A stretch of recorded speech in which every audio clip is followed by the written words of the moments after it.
Welcome to Nanak classes. दोस्तों, Nanak classes के YouTube channel पे आपका स्वागत है। आज है 2 अप्रैल 2022 और 2 अप्रैल 2022 के जितने भी most important Rajasthan current affairs के क्वेश्चन बनते हैं, आज हम उनका डिस्कस करेंगे।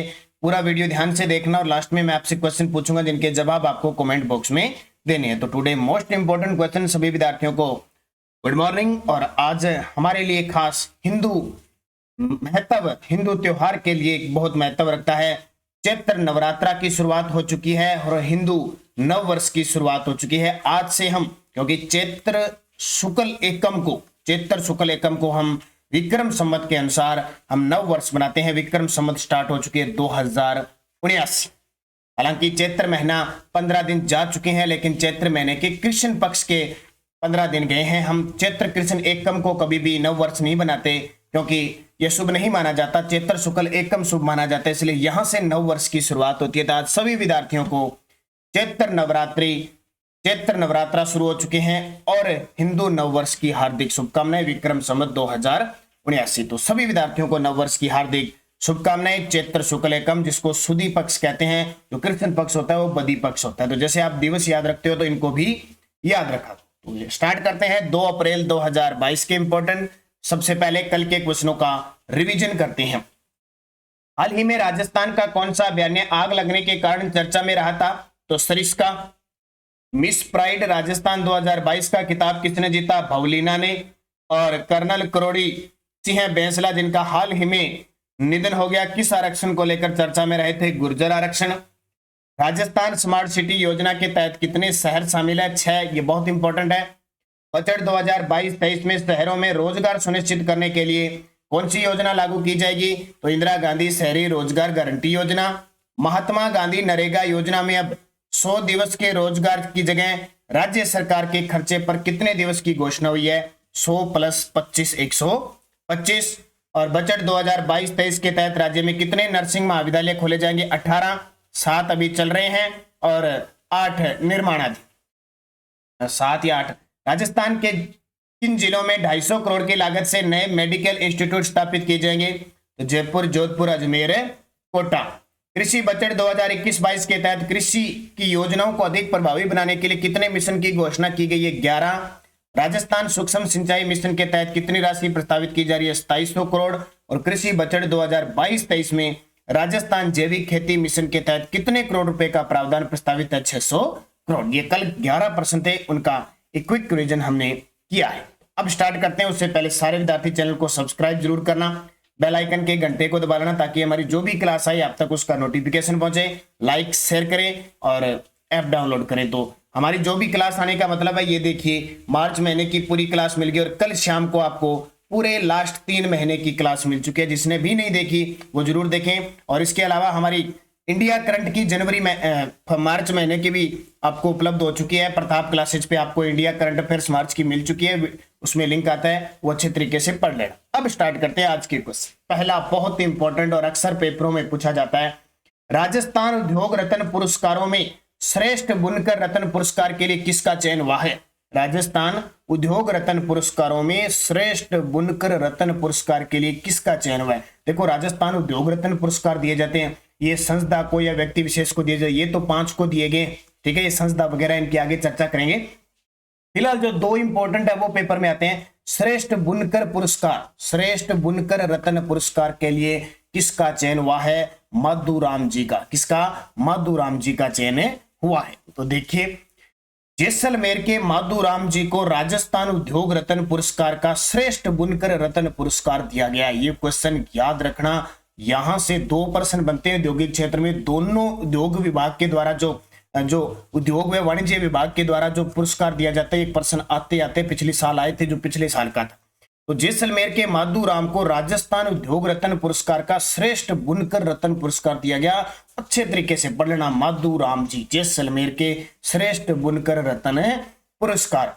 पिछले साल गंगा सिंह गौतम को 2021 का राजस्थान बुनकर रत्न अवार्ड दिया था। किसको? गंगा सिंह गौतम को। अब ये 2022 का दिया गया।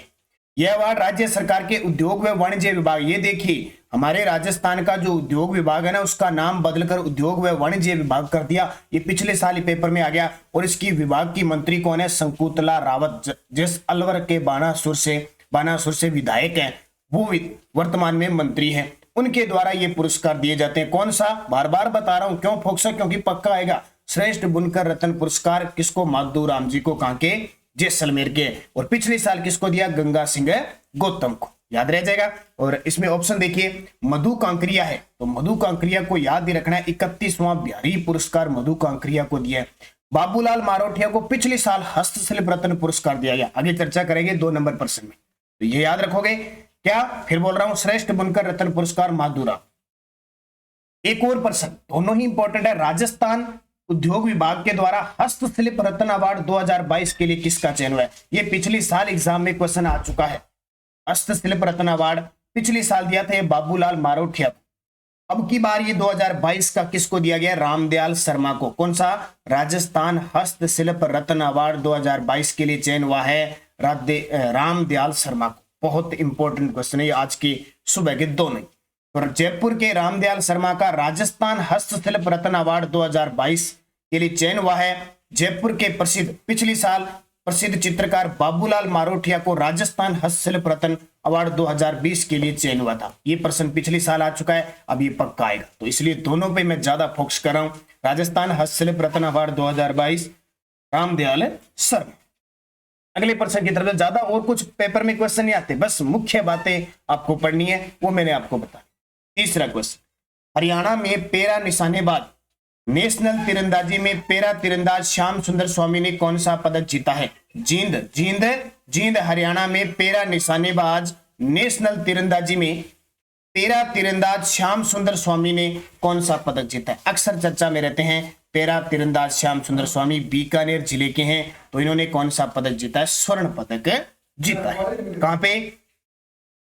जींद हरियाणा में पैरा नेशनल तीरंदाजी में पैरा ओलंपियन यानी पैरा ओलंपिक में भी खेल चुके हैं श्याम सुंदर स्वामी ने कौन सा पदक जीता है? स्वर्ण पदक जीता है। श्याम सुंदर ने कंपाउंड स्पर्धा में राजस्थान का प्रतिनिधित्व करते हुए रैंकिंग राउंड में 695 अंकों के साथ स्वर्ण पदक जीता।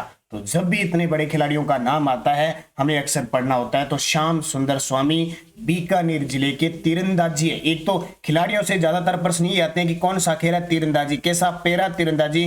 टोक्यो ओलंपिक पैरा ओलंपिक में इन्होंने भाग लिया था लेकिन पदक नहीं जीत पाए थे। श्याम सुंदर स्वामी की आप तस्वीर देखिए, ये है श्याम सुंदर स्वामी, किस जिले के? बीकानेर जिले के। अगला देखिए, राजस्थान के किस जिले को राष्ट्रीय जल पुरस्कार से सम्मानित किया गया? कल परसों हमने पढ़ा था कि तीसरे राष्ट्रीय जल पुरस्कार दिए गए, उसमें राजस्थान को दूसरा स्थान मिला उत्तर प्रदेश के बाद। अब यहां याद रखना है राजस्थान के किस जिले को राष्ट्रीय जल पुरस्कार से सम्मानित किया गया? बांसवाड़ा जिले को। किसको? बांसवाड़ा। बहुत कम इन जिलों के नाम आते हैं, कहीं कहीं नाम आता है कभी कभी। तो देखिए, उत्तर प्रदेश, राजस्थान और तमिलनाडु ने राष्ट्रीय जल पुरस्कार की सर्वश्रेष्ठ राज्य की श्रेणी में क्रमशः पहला, दूसरा और तीसरा पुरस्कार हासिल किया। ये कल पढ़ा था आपने। जबकि पश्चिम में सर्वश्रेष्ठ प्रदर्शन करने वाले जिलों में इंदौर ने पहला पुरस्कार जीता। जबकि पश्चिम में सर्वश्रेष्ठ प्रदर्शन करने वाले जिलों में पूछे तो इंदौर ने पहला पुरस्कार जीता, वडोदरा और बांसवाड़ा को संयुक्त रूप से द्वितीय विजेता घोषित किया। ये बहुत इंपॉर्टेंट है। जिलों की बात करें तो इंदौर मध्य प्रदेश, जो स्वच्छ शहर आता है बार बार, उसने जीता है, और बड़ोदरा गुजरात और बांसवाड़ा को संयुक्त रूप से द्वितीय विजेता घोषित किया गया। किसमें? राष्ट्रीय जल पुरस्कारों में। तो ये बहुत बड़ी बात है अपने राजस्थान के लिए कि बांसवाड़ा को राष्ट्रीय जल पुरस्कार मिला और वही दूसरा स्थान, बहुत बड़ी बात है। तो किसकी बात आई है? बांसवाड़ा जिले की। तो अब करते हैं बांसवाड़ा जिले की मुख्य बातें। ये देखिए, बांसवाड़ा आप नीचे देख सकते हो, दक्षिण में, बिल्कुल राजस्थान के दक्षिण में बांसवाड़ा है। इधर इसकी सीमा लग रही है मध्य प्रदेश से और इधर से लग रही है गुजरात की। यहां से एक नदी निकलती है, ये इसके बीचों बीच से कौन सी नदी है? वो माही नदी। और यहां से कर्क रेखा भी बांसवाड़ा से गुजरती है। तो ये इंपॉर्टेंट यहां से। अब देखिए, इसकी सीमा यहां से लग रही है प्रतापगढ़ से, और यहाँ उदयपुर से, और यहाँ डूंगरपुर से। 3 जिलों की सीमा लग रही है। अब अपनी चर्चा कर लेते हैं इसकी। कुछ बूस्टर डोज में लेके आया हूं। बांसवाड़ा जिला, बांसवाड़ा क्षेत्र और डूंगरपुर क्षेत्र को बागड़ टूरिस्ट सर्किट घोषित किया जाएगा। अभी घोषणा हुई है बजट में। राजस्थान के गोविंद गुरु जनजातीय विश्वविद्यालय जो बांसवाड़ा में है, वैदिक गुरुकुल की स्थापना की जाएगी। बांसवाड़ा जिले के कालाखुंटा, तामेसरा और रूपा खेड़ी में मैग्नीज के भंडार, विशाल भंडार की खोज हुई है। 17 नवंबर 1913 को मानगढ़ धाम नरसंहार हुआ था, जिसे जलियांवाला बाग हत्याकांड कहते हैं। राजस्थान का पहला ultra thermal power plant Banswara के दानपुरा में 800 मेगावाट की 3 इकाइयां स्थापित होगी। राज्य में वर्ष 2019-20 में चलाए गए zero budget natural farming pilot project के तहत टोंक, बांसवाड़ा और सिरोही को चयनित किया गया। बांसवाड़ा प्रजामंडल की स्थापना 1943 को भूपेंद्र नाथ त्रिवेदी ने की थी। और राजस्थान में मानसून किस जिले में प्रवेश करता है? सबसे पहले बांसवाड़ा में। सबसे ज्यादा जो बारिश होती है अपने झालावाड़ में होती है और 2 नंबर पे बांसवाड़ा में होती है। गोटिया अंबा मेला बांसवाड़ा में लगता है चैत्र अमावस्या को। देखो बहुत इंपॉर्टेंट है, कल की बात है, कल चैत्र अमावस्या थी, गोटिया अंबा मेला लगा था। और बेणेश्वर धाम डूंगरपुर है, उसके बाद सबसे बड़ा मेला आदिवासियों का दूसरा कुंभ कहते हैं इसको, गोटिया अंबा मेला बांसवाड़ा। तो ये कुछ बातें बांसवाड़ा की थी जो आपके लिए इंपॉर्टेंट साबित होगी बूस्टर डोज में। 5वां क्वेश्चन देखिए, नीति आयोग द्वारा जारी निर्यात तत्परता सूचकांक 2021 की श्रेणी में राजस्थान को देश में कौन सा स्थान मिला है? नीति आयोग जो सरकार का थिंक टैंक है, एक योजना आयोग की जगह 1 जनवरी 2015 से शुरू हुआ था, जिसका अध्यक्ष हमेशा प्रधानमंत्री होता है। निर्यात तत्परता सूचकांक 2021 की श्रेणी में राजस्थान का देश में ओवरऑल कैटेगरी में कौन सा स्थान है? 11वां स्थान है। ये याद, रैंकिंग आपको याद रखनी, 11वां स्थान है। अब देखो नीति आयोग ने क्या निर्यात तत्परता सूचकांक जारी किए। ये निर्यात तत्परता सूचकांक है 3 कैटेगरी में जारी होती है। एक तो जो तटीय राज्य हैं, एक स्थलरुद्ध का मतलब चारों जहां समुद्र नहीं लगता हो, जैसे अपना राजस्थान हो गया, पंजाब हो गया, हरियाणा हो गया, दिल्ली हो गया, ये उत्तर प्रदेश हो गया, ये सारे स्थलरुद्ध है जहां कहीं भी समुद्री तटीय सीमा नहीं लगती। और एक होता है हिमालय पहाड़ी क्षेत्रों वाले, पूर्वोत्तर कह सकते हो, हिमालय क्षेत्र वाले जो राज्य, उन 3 कैटेगरी की जारी की जाती है। जब ओवरऑल की बात करें, तीनों की ओवरऑल के मिला के तो है गुजरात टॉप पे और राजस्थान 11वें स्थान पे है। उनसे 11वें स्थान पे। अब देखो तीनों की अलग अलग। नीति आयोग द्वारा जारी निर्यात तत्परता सूचकांक 2021 की ओवरऑल कैटेगरी में गुजरात प्रथम स्थान पे है और राजस्थान को 11वां स्थान मिला है। ये पॉइंट याद रखना। इसके अलावा स्थलबद्ध यानी स्थलरुद्ध राज्यों की श्रेणी में हरियाणा प्रथम स्थान पे, राजस्थान को 6ठा स्थान मिला है। ये याद रखना। यानी स्थलरुद्ध चारों तरफ भूमि लगती है, उसके मामले में राजस्थान 6ठे स्थान पे है। और तटीय राज्यों में पूछे तो गुजरात पहले स्थान पे है। और हिमालय राज्य, हिमालय पहाड़ियों क्षेत्रों में बात करें तो उत्तराखंड प्रथम स्थान पे। ये क्वेश्चन बहुत इंपॉर्टेंट है। नीति आयोग के द्वारा जारी निर्यात तत्परता सूचकांक निर्यात के मामले में। अगला क्वेश्चन देखिए, आखा तीज पर बाल विवाह रद्द करवाने की मुहिम चलाने के लिए Limca book of world record में नाम दर्ज करवाया है। आखा तीज कब बनाई जाती है? हम हमेशा याद रखते हैं अक्षय तृतीया, जिसको कहते हैं। एक अबूझ सावा होता है जिस दिन कहा जाता है कि बाल विवाह बहुत होते हैं, लेकिन अब बहुत कम घट चुके हैं, लोग सब जागरूक हो चुके हैं। आखा तीज वैशाख शुक्ल तृतीया को बनाई जाती है। कब? वैशाख शुक्ल तृतीया को बनाई जाती है। और विवाह रद्द करवाने की मुहिम चलाने के लिए Limca book of world record, अब ध्यान रखना गर्मी आ गई, बस याद रखना लोग लिम्का ही लिम्का पियेंगे, बस लिम्का बुक ऑफ रिकॉर्ड, ये अंग्रेजी में संस्करण है, भारतीय संस्करण जो 1990 में प्रकाशित हुआ था। ध्यान रखना Limca book of records Coca Cola प्रकाशित करती है, ध्यान रखना। तो ये रिकॉर्ड में नाम दर्ज करवाया कीर्ति भारती ने, डॉक्टर कीर्ति भारती ने। ये देख सकते हो, ये है डॉक्टर कीर्ति भारती। और किसके लिए? लिम्का बुक ऑफ आखा तीज पर, क्योंकि इस दिन बाल विवाह होते हैं, रद्द करवाने की मुहिम चलाने के लिए डॉक्टर कीर्ति भारती को। तो आखा तीज पर बाल विवाह करवाने की कायम परंपरा के विपरीत बाल विवाह निरस्त करवाने की मुहिम चलाने के लिए सारथी ट्रस्ट की मैनेजिंग ट्रस्टी डॉक्टर कीर्ति भारती का नाम अब लिम्का बुक ऑफ रिकॉर्ड में दर्ज हुआ। बहुत बड़ी बात है। डॉक्टर भारती ने आखा तीज पर लगातार 3 साल तक 2 जिलों में बाल विवाह निरस्त करवाकर ऐतिहासिक हैट्रिक कायम की है। तो लगातार किया जा रहा है। और कल मैंने जो 3 महीने का आपको वीडियो दिया था, आपने देखा होगा शायद, ये देखिए 3 महीने का, उसमें मैंने एक क्वेश्चन बताया था कि अभी बाल विवाह की रिपोर्ट जो आई है उसमें राजस्थान में लगभग 84% बाल विवाह की जो आंकड़े हैं वो घटे हैं। यानी 2020 में आंकड़ों के अनुसार 3 ही बाल विवाह हुए हैं, 2019 में 19 हुए थे। तो ये 84% कमी आई है बाल विवाह में। अब ऐसे लोग सोशल वर्कर सामाजिक क्षेत्र में काम करते हैं, लोगों को जागरूक करते हैं, तो निश्चित तौर पर ये क्लियर होता है कि बाल विवाह में कमी आएगी। तो डॉक्टर कीर्ति भारती जी। अब देखिए ऑप्शन में गौरी महेश्वरी को प्रधानमंत्री जी के द्वारा राष्ट्रीय बाल वीरता पुरस्कार दिया गया। पायल जांगिड़ को 2019 में चेंज मेकर अवार्ड दिया गया बिल एंड मेलिंडा गेट्स की तरफ। ये भी बाल विवाह के कारण दिया गया था। बाल विवाह खुद का बाल विवाह रिकॉर्ड कर उन्होंने सामाजिक जागरूकता फैलाई थी। और मेगा हर्ष को भी अभी एक चित्रकारी के क्षेत्र में Limca book of record Bikaner के नाम दर्ज हुआ है। अगला प्रश्न देखिए, राजस्थान में किस वर्ष तक सभी ग्रामीण परिवारों को हर घर जल कनेक्शन दिए जाने का लक्ष्य रखा है? राजस्थान में किस वर्ष तक सभी ग्रामीण परिवारों को हर घर जल कनेक्शन दिए जाने का लक्ष्य रखा गया है? 2024 तक। कब तक? 2024। तो फरवरी 2022 तक की रिपोर्ट है के अनुसार जल जीवन मिशन के तहत राजस्थान के 1001 गांव में सभी परिवारों को हर घर जल कनेक्शन की सुविधा मुहैया करवा दी गई है। कितने? 1001 गांव में सभी परिवारों को हर घर जल कनेक्शन की सुविधा है वो मुहैया करवाई जा चुकी है। इन गांवों में सभी लोगों को अपने घर पर ही नल कनेक्शन के माध्यम से स्वच्छ पेयजल की आपूर्ति की जा रही है। उल्लेखनीय है कि वर्ष 2024 तक प्रदेश के सभी ग्रामीण परिवारों को हर घर जल कनेक्शन दिए जाने का लक्ष्य रखा गया है। राज्य के 617 गांव, कितने?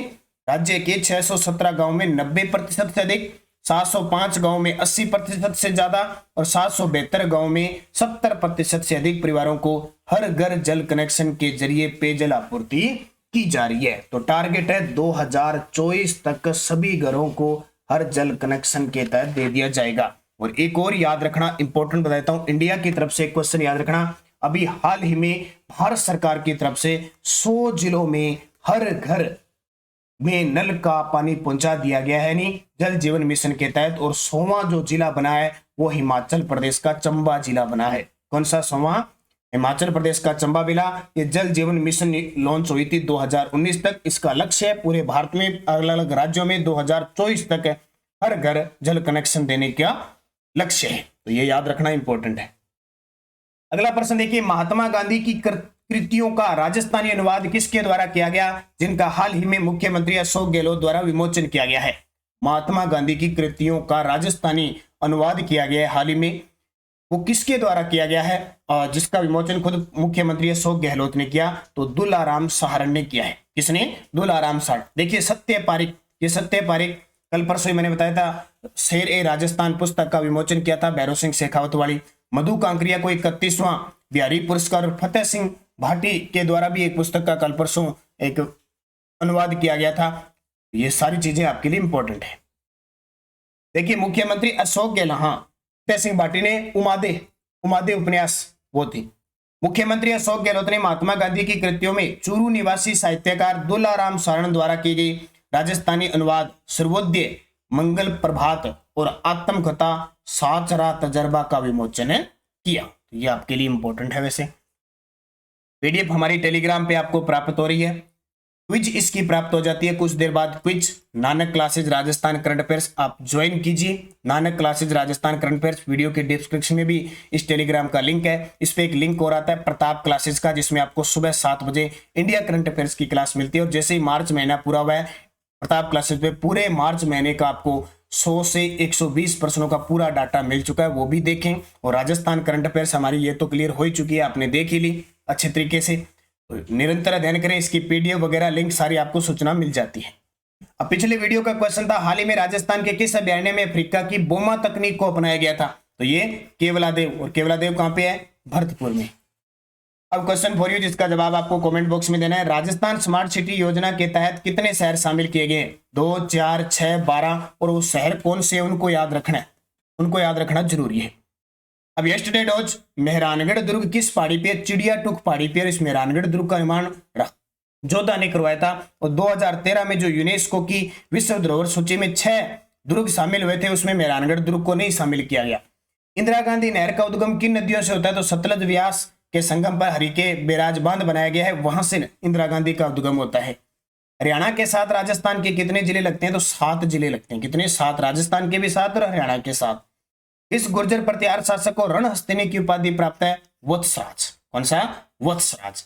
और राजस्थान का शेक्सपियर किसे कहते हैं? विजय दानदेता, जिन्हें बीजी के उपनाम से भी पुकारा जाता है। इनकी प्रसिद्ध बातारी फुलवारी ग्रंथ है।